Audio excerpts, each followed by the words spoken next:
Okay, as you can see, the gas will go from that pipe and connect with this big purifier system, and it can make out the wood tars, wood vinegars, and very pure combustible gas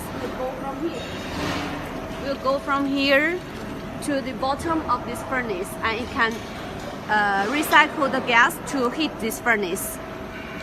And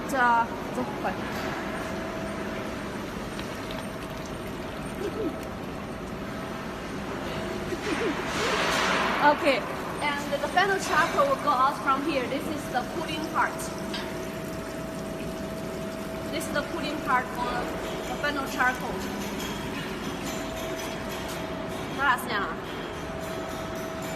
Thank you, that's all.